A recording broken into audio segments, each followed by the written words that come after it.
देखो समाव्ययता पढ़े थे उस दिन। आज समाव्ययता के प्रकार। समाव्ययता कितने प्रकार के होते हैं? तो मुख्यतः समाव्ययता दो प्रकार के होते हैं, ठीक है जी। पहला होता है संरचनात्मक समाव्ययता और दूसरा होता है त्रिविम समाव्ययता। समाव्ययता का मतलब ही है कि अनुसूत्र समान होगा और उसका संरचना डिफरेंट होगा, अलग अलग होगा, उसको हम समाव्ययता कहते हैं। यानी स्थान में किसी या से समूह में किसी न किसी चीज़ में भिन्नता होगा, ठीक है। अब देखिए संरचनात्मक समाव्ययता होता है वो तीन तरह का होता है। पहला श्रृंखला समाव्ययता, दूसरा स्थान समाव्ययता और तीसरा क्रियाशील समाव्ययता, ठीक है। और ये जो त्रिविम समाव्ययता होता है दो तरह का होता है, ज्यामितीय समाव्ययता और प्रकाशिक समाव्ययता, ठीक है। अब हम लोग एक एक करके तीनों पांचों को मैंने कुल मिलाकर समाव्ययता कितने तरह के पढ़ना है? 5 तरह का पढ़ना है। पहला श्रृंखला, दूसरा स्थान, तीसरा क्रियाशील समाव्ययता, चौथा ज्यामितीय समाव्ययता और पांचवा प्रकाशिक समाव्ययता। यानी कुल 5 तरह का समाव्ययता पढ़ना है। तो हम लोग एक एक करके पढ़ेंगे। जैसे मान लीजिए हमको श्रृंखला समाव्ययता को पढ़ना है, तो अभी बताए हैं कि समाव्ययता क्या है कि आपको हेर फेर है श्रृंखला में, कहीं श्रृंखला में होगा, कहीं स्थान में होगा और कहीं क्रियाशील समूह ही बदल जाएगा, लेकिन अनुसूत्र उसका समान रहेगा, ठीक है। समझ में आया? यानी स्थान श्रृंखला समाव्ययता क्या होगा? तो कार्बन की श्रृंखला में भिन्नता के कारण, समझो ध्यान से, कार्बन की श्रृंखला में भिन्नता के कारण उत्पन्न होने वाली समाव्ययता क्या कहलाएगी? श्रृंखला समाव्ययता। यानी कार्बन की श्रृंखला में भिन्नता के कारण उत्पन्न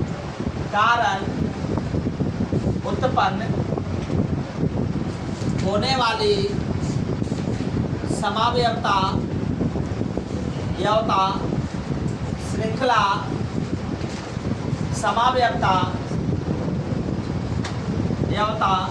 कहलाती है। समझ में आया? यानी श्रृंखला समाव्ययता किसे कहेंगे? तो कार्बन की श्रृंखला में भिन्नता के कारण उत्पन्न होने वाली समाव्ययता श्रृंखला समाव्ययता कहलाती है। अब कार्बन की श्रृंखला में भिन्नता कैसे होगी? तो जैसे मान लीजिए आपके पास अनुसूत्र जो है, अनुसूत्र है, ले लीजिए C4H10। C4H10 क्या है? ब्यूटेन है। C4H10 क्या है? ब्यूटेन है। अब इसके कितने समावयवी संभव है? एग्जाम में तुमसे पूछ देगा, 2 मार्क्स में पूछता है कि अनुसूत्र C4H10 के कितने समावयवी होंगे या उनके समावयवियों को लिखे, ठीक है। तब देखिए तो C4H10 है तो CH3 CH2 CH2 CH3, देखो तो हाइड्रोजन कार्बन 1 2 3 4 हो गया, हाइड्रोजन 3 2 5 2 7 10 हो गया कि नहीं? C4H10 हो गया कि नहीं हो गया? अच्छा, एक दूसरा इसका संरचना क्या संभव है? CH3 CH2 CH3 और यहीं पे लगा दीजिए 2 3 4, यहाँ से एक हटा दीजिए, CH3 लगा दीजिए। देखो कार्बन 1 2 3 4 हो गया कार्बन, हाइड्रोजन 3 3 6 1 7 3 10 हो गया कि नहीं हो गया? अनुसूत्र से मिल गया कि नहीं? C4H10 मिल गया कि नहीं मिल गया? लेकिन कार्बन का श्रृंखला देखिए, ये सीधी श्रृंखला है और यह सीधी इसके साथ ही जुड़ा हुआ श्रृंखला है CH3। माने श्रृंखला बदल गया कि नहीं बदल गया? श्रृंखला में हेरफेर हो गया कि नहीं हो गया? तो इसको हम कहेंगे कौन सी समाव्ययता? श्रृंखला समाव्ययता। कौन सी समाव्ययता? श्रृंखला समाव्ययता। समझ में आया? अच्छा, अब इसका नाम क्या होगा? तो ये तो 1 2 3 4 इधरों से किसी भी तरफ से गिनती कर सकते हैं। इसका नाम होगा N ब्यूटेन। क्या नाम होगा? N butane. ब्यूटेन इसलिए कि 4 कार्बन ब्यूट सिंगल बॉन्ड सब में दिख रहा था, N ब्यूटेन है ना। समझ में आया? आगे चलो, इसका नाम क्या होगा? यहाँ 1 2 3 कार्बन है, तो 3 कार्बन है श्रृंखला में, तो इसका नाम क्या होगा? इधर से जाएंगे तो भी 3 है, इधर से 1 2 3, इधर से 1 2 3, तीसरों से यहाँ पे 3 ही है। तो इसका जो नाम होगा नोमेनक्लेचर के लिए पहले इसको नोमिनेट कर देते हैं 1 2 3। तो दूसरे के साथ ये कौन सा ग्रुप लगा हुआ है? CH3 कौन सा ग्रुप है? CnH2n+1 किसका अनुसूत्र है? समान सूत्र है एल्कील का।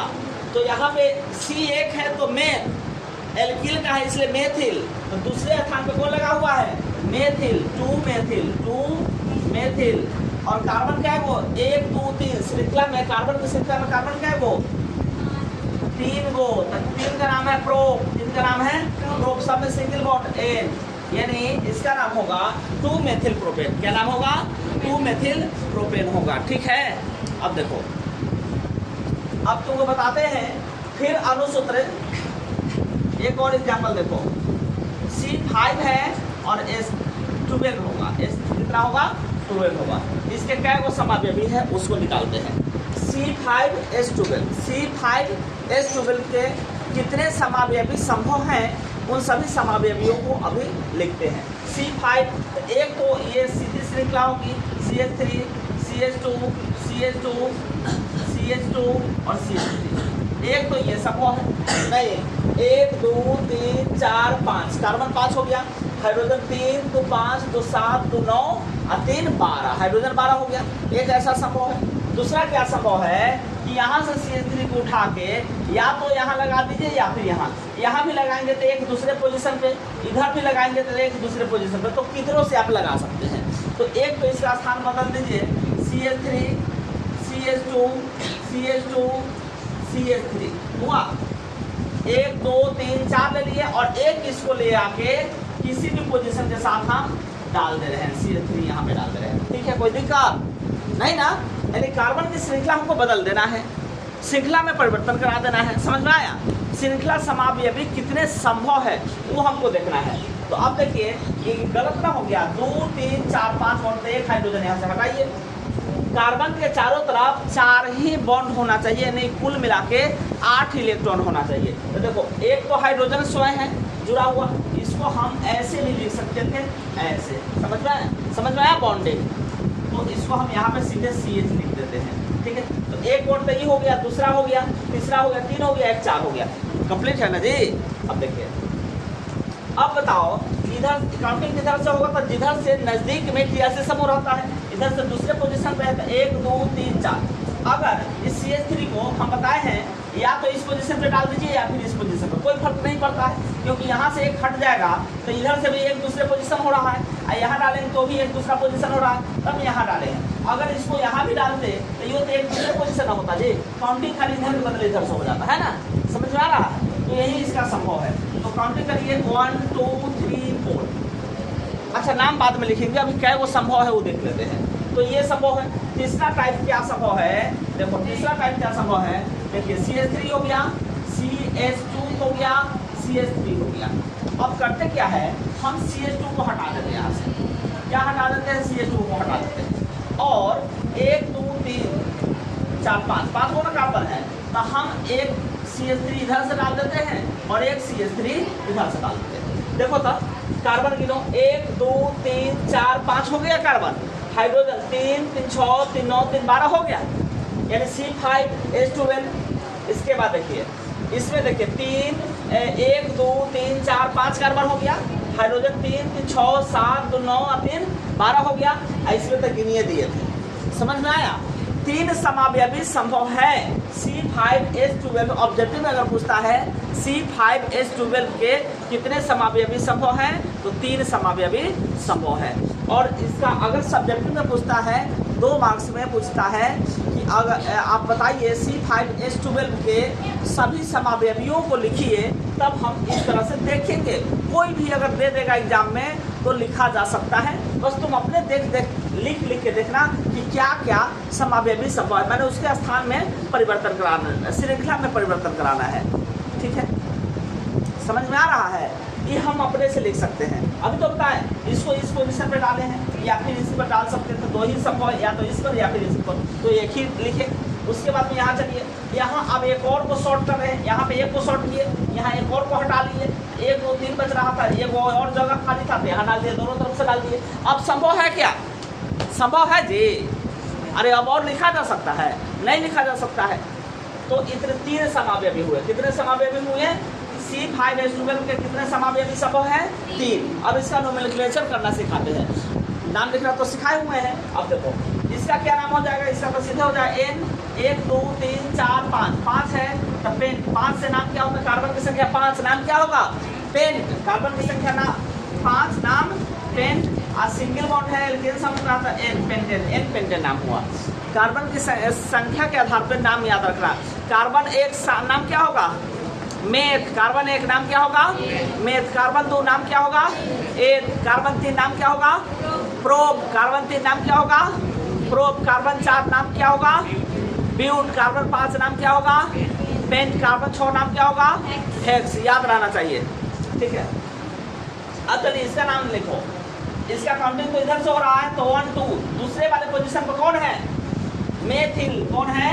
मेथिल। इसका नाम होगा 2 मेथिल। 2 मेथिल। और कार्बन की संख्या में क्या होगा? कार्बन 1 2 3 4 गो, 4 सा ब्यूट, नहीं ब्यूट, और सिंगल बॉन्ड इसलिए 1 ब्यूटेन। इसका नाम क्या हो गया? IUPAC 2 methyl butane. आईयूपीएसी नाम भी तुम्हारा जो है बहुत क्लियर हो गया। एक तो आईयूपीएसी सिखाए थे, ऊपर से जो है इसमें भी हो रहा है, नहीं तो ये तो समावेशी क्लियर हो ही रहा है, साथ ही साथ तुम्हारा जो है आईयूपीएसी नाम भी क्लियर हो रहा है। अब इसका आईयूपीएसी नाम बताइए क्या होगा? तो इसमें इधर से भी 1 2 पोजीशन के साथ मेथिल लगा हुआ है, इधर भी दोनों तरफ लगा हुआ है। इसको किसी भी तरफ से काउंटिंग 1 2 3 इधर से भी करेंगे तो ये दोनों क्रियाशील समूह का काम करेगा। इधर सीधा गिनेंगे तो ये दोनों काम करेगा, यानी 1 2 3।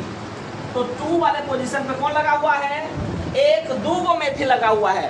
जब 2 गो कोई सेम समूह उपस्थित हो तो वहां पे नाम क्या लिखा जाता है बताओ? डाई। 3 गो उपस्थित हो सेम समूह तो क्या नाम होगा?